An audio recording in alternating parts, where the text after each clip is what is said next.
Big boss Malayalam season 7 ആവേശകരമായി മുന്നേറുന്ന സാഹചര്യത്തിൽ വലിയ രീതിയിലുള്ള വിവാദത്തിനാണ് അനുമോൾ രാവിലെ തീരി കൊളുത്തിയത്.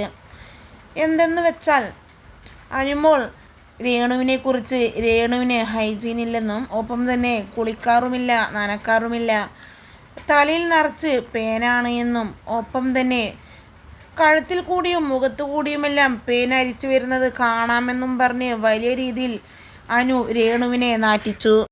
എന്നാൽ അതിനു പിന്നാലെ പൊട്ടിക്കരഞ്ഞ രേണുവിൻ്റെ വീഡിയോയും ഇതിനോടകം തന്നെ സോഷ്യൽ മീഡിയയിൽ വലിയ രീതിയിൽ വൈറലായി മാറിക്കഴിഞ്ഞു.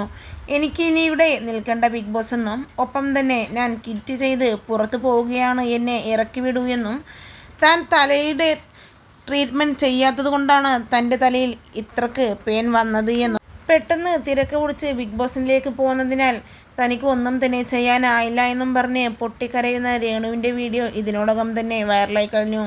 ബിഗ് ബോസിൽ നിന്ന് രേണു സുധി കിറ്റ് ചെയ്ത് പുറത്തിറങ്ങിയില്ലയോ എന്ന് ഇന്ന് ബിഗ് ബോസ് എപ്പിസോഡ് കണ്ടാൽ തന്നെ അറിയുകയുള്ളൂ. ഒപ്പം തന്നെ അനുവിൻ്റെ വൃത്തി ഞങ്ങൾ കുറേ കഴിഞ്ഞ ദിവസത്തെ എപ്പിസോഡിൽ കണ്ടുവെന്നും കിച്ചണിൽ ഗ്യാസ് അടുപ്പിൻ്റെ അടുത്ത് കയറിയിരുന്ന് കുക്ക് ചെയ്ത അനുവിൻ്റെ വൃത്തിയാണോ ഇത് എന്നും ചോദിച്ച് രേണുവിൻ്റെ ആരാധകർ എത്തുന്നു.